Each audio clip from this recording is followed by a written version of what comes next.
The can was almost empty.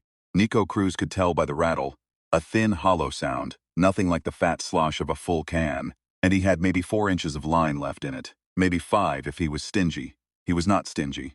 He pressed the nozzle, and the last burst of white came out clean and hard against the corrugated steel wall of what used to be the Garza processing plant on Decima Street. And the tag read damage in letters 2 meters tall, each one alive with shadow and weight. The kind of letters that looked like they'd always been there and always would be. He stepped back. The Vathek patrol drone hummed somewhere above the rooftop level, its sensor array cycling through spectra, and he did not move. He had learned in 3 years of occupation that the drones processed movement, not mass. If you stood still, you were architecture. The city was full of architecture now. Humans frozen at bus stops, in doorways, on stairwells, learning to be furniture until the hum passed. The hum passed. Nico dropped the can in his bag and went over the wall. Chino was waiting on the other side, crouched beside a rusted cargo lift, his breath visible in the cold that the Vathek thermal processors pumped into the lower districts as a byproduct of their atmospheric refinement. Everything below the 4th floor of anything was cold now. The Vathek themselves lived at altitude, in their spire cities that had grown like calcium deposits over the bones of human architecture. And the cold was simply what fell from their industry, like exhaust, like indifference. Patrol changed early, Chino said. He did not look alarmed. Chino had not looked alarmed in 3 years, and Nico had stopped expecting it. By how much? 11 minutes. Then we're 11 minutes smarter than we were an hour ago. Nico pulled the bag over one shoulder and looked back at the wall. The tag glowed faintly in the blue-gray light of the occupied city, white against black steel. And for a moment, Nico let himself look at it the way he'd looked at things before. Not as a signal, not as a coordinate, but as a thing that was beautiful because a human hand had made it. Then he turned and followed Chino into the dark. The crew met in the basement of what had been a laundromat on Calle Ocho. The Vathek had repurposed the upper floors into a material processing node, and the humans on the block had been relocated. But no one had thought to check the basement because the Vathek sensors did not register the lower frequencies of human occupation. Body heat, breath, the acoustic signature of a small fire in an iron drum, as anything worth indexing. This was something Nico had learned about them early and had never stopped exploiting. There were 7 of them. Nico, Chino, a woman named Paloma, who had been a structural engineer before the occupation, and was now the crew's most dangerous person. 2 younger boys whose names Nico used carefully because naming things made them real and real things could be lost. A Haitian man called Remy, who had survived the first landings because he'd been underground on a maintenance job and had stayed underground for the better part of a week eating vending machine food. And Nico's brother Miguel. Miguel had been released from the Vathek processing facility 6 weeks ago. He did not talk about what happened inside. His left hand trembled when he was tired, and he was tired most of the time. Nico laid the city map on the floor between them. It was a paper map, hand-drawn, because paper did not emit and did not transmit, and the Vathek had no category for it in their information taxonomy. This was another thing Nico had come to love about paper. It was beneath their notice. Everything the Vathek couldn't surveil, they couldn't understand, and everything they couldn't understand, they assumed wasn't there. Decima is done, he said. That's the 7th marker on the south corridor. He pointed to the spots he'd marked on the map. 7 tags, 7 locations. 7 walls on a line that ran from the old processing district to the edge of what humans still called the port. Though the Vathek had renamed it something unpronounceable in their click and drone language, and were using it to stage atmospheric extraction equipment. If Sysmic's people have run the North Corridor the same way, we have coverage, Paloma said. She was looking at the map with the particular focus she reserved for structural problems. The kind of focus that was not hope, exactly, but the thing that lived just below hope and was stronger. Nico did not answer immediately. The name Sysmic sat in the room and everyone felt it sit there. Sysmic had been a writer once, had run with a crew that operated out of the upper districts before the occupation, had real skill, had a name that meant something. After the landings, he'd made a different calculation, he'd collaborated. Not in the obvious ways, not as an informant, not as a translator, but in the way that certain people collaborate with catastrophe. By making themselves useful to it, by becoming the face of accommodation. By running the cultural zones, the Vathek permitted as a pressure valve for human unrest, painting approved murals in approved spaces under approved conditions, while the rest of the city got cold and dark. Everyone knew the name damage.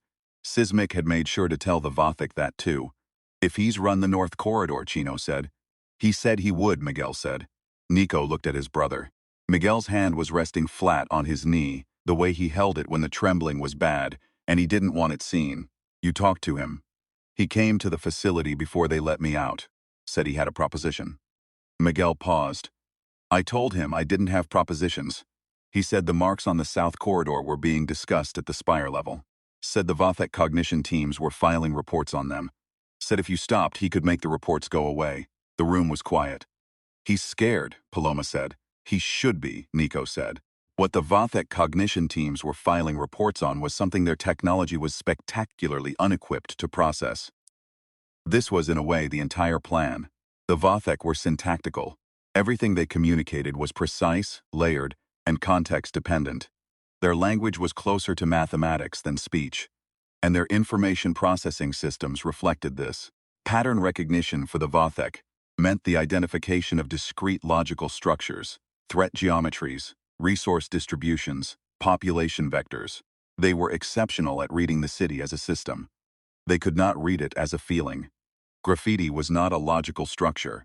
It was an emotional one.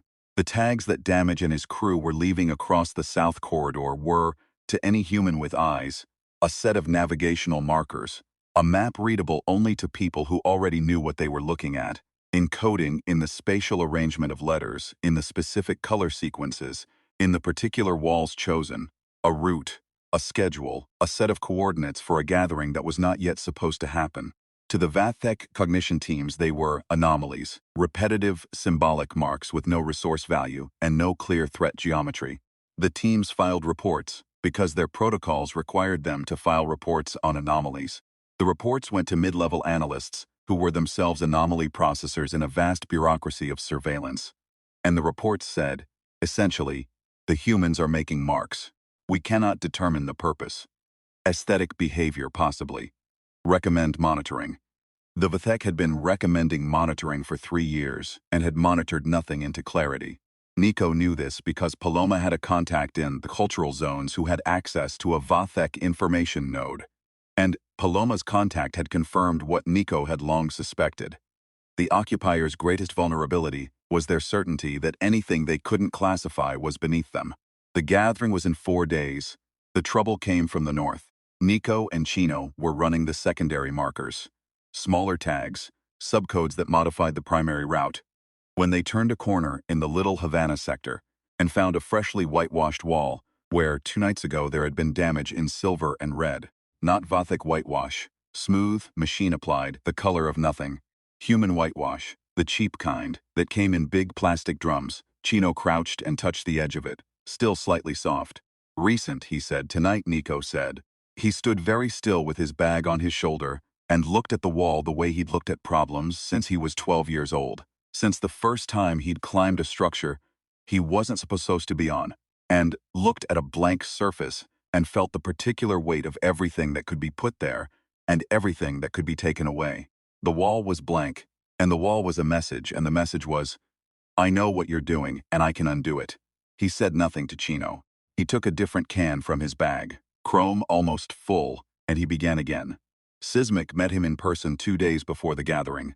The meetings was Sismic's request, and Nico's choice of location.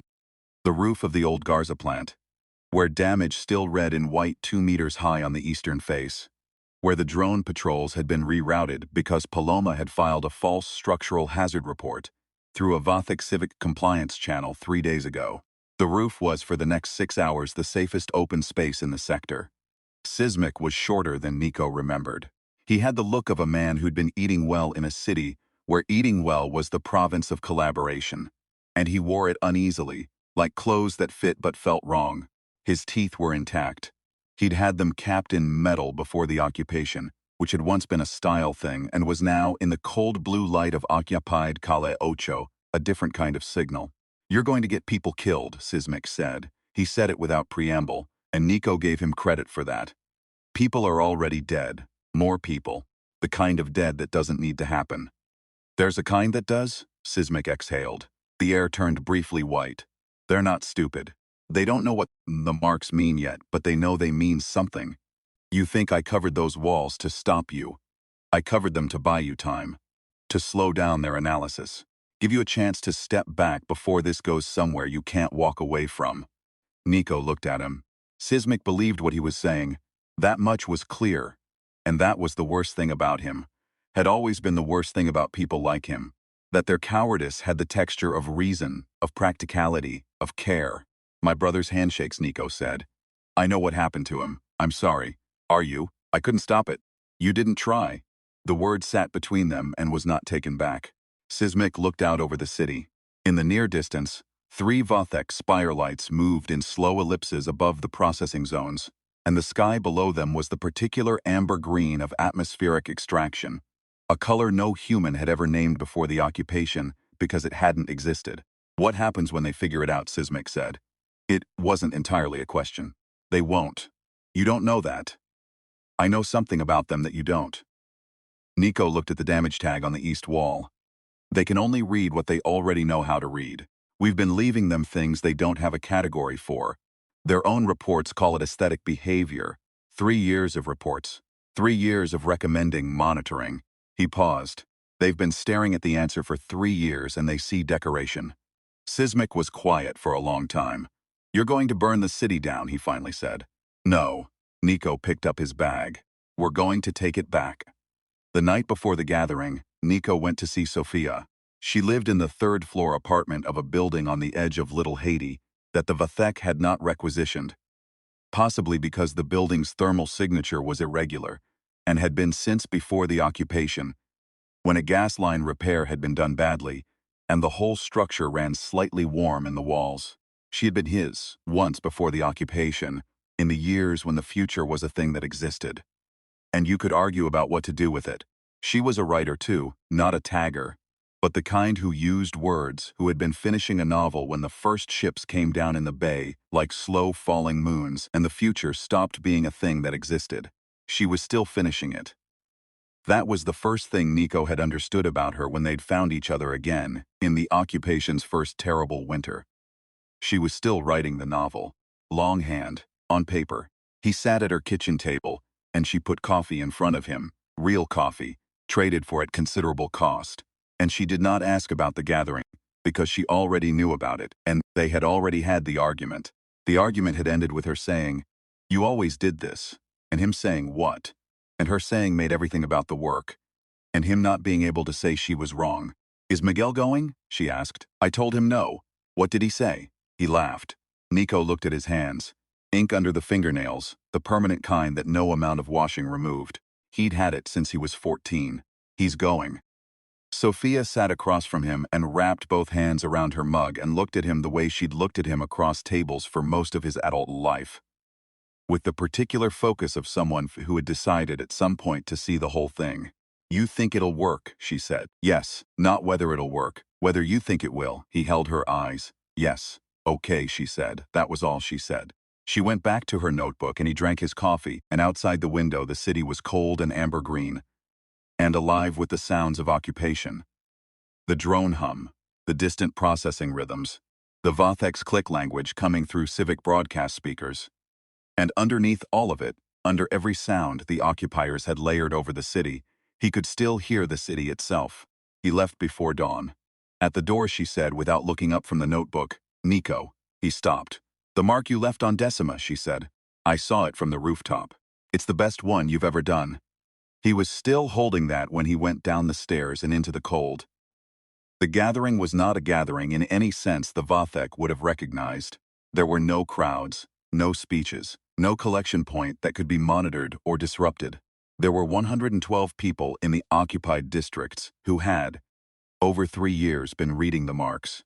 People who had grown up with the language of walls, who understood that a tag was not a signature but a statement, that a color sequence was a sentence, that the spatial relationship between marks was a grammar. Paloma had been teaching it. Others had been teaching it. The crew had been leaving lessons in plain sight for 3 years, while the Vathek filed reports about aesthetic behavior. 112 people. Separate locations. Synchronized action. Each person had a mark to make. Each mark was a node in a network that the Vathek had been unable to build themselves because their orbital communications had degraded over the occupation. Something about the atmospheric processing interacting badly with their long-range arrays. A fact Paloma had deduced from a year of careful observation. The Spire cities could talk to each other, but with decreasing fidelity, they were, very slowly, going deaf to each other. What the human crew had built, in tags and marks and secondary codes on walls across 4 sectors, was a communications relay. A series of positions, each one within line of sight of 2 others, each one occupied by a human being who would, at a signal, activate a laser communicator. Salvaged, repaired, built from parts, aimed at the next position. A chain of light, running from the old port to the edge of the Western Processing Zone, carrying a message, not to the Vathek, to the ships. The ships that had been holding position in deep orbit for 2 years, waiting for coordinates. Waiting for proof that the occupation's communication infrastructure had the gaps Paloma's contact had promised. Waiting for someone to punch a signal through one of those gaps at exactly the right moment. At 0300, Nico stood on the roof of the Garza plant and looked south along Decima Street.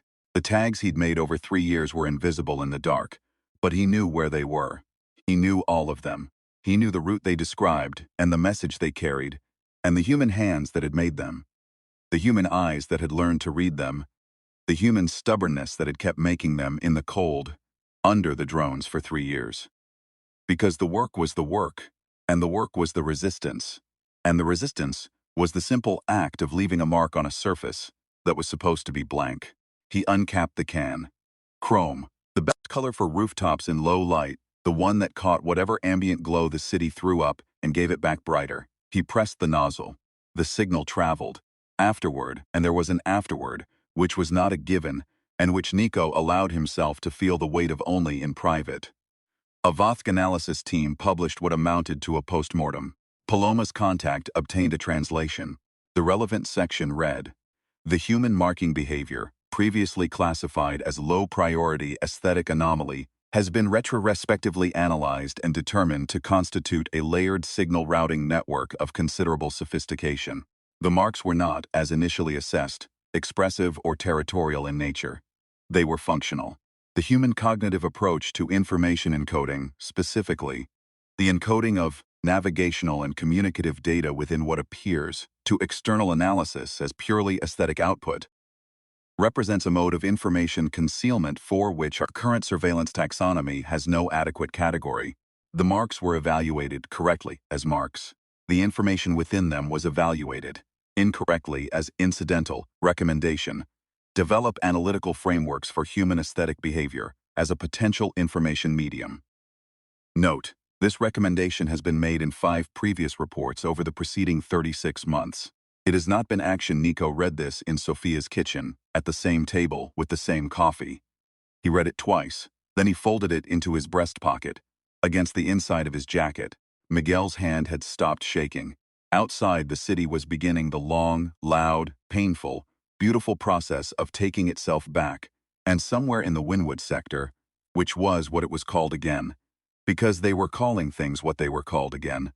Someone had put a tag on the first wall the Vathek had ever whitewashed, in the first week of the occupation, a wall that had been blank for 3 years. It read, "Damage, 2 meters tall, white on black," the kind of letters that looked like they'd always been there. Nico looked out the window at the city he'd been marking in the dark for 3 years and felt the particular feeling that had no name. The one that lived below hope and above relief. The one that meant, the work holds. He picked up his coffee. He drank it.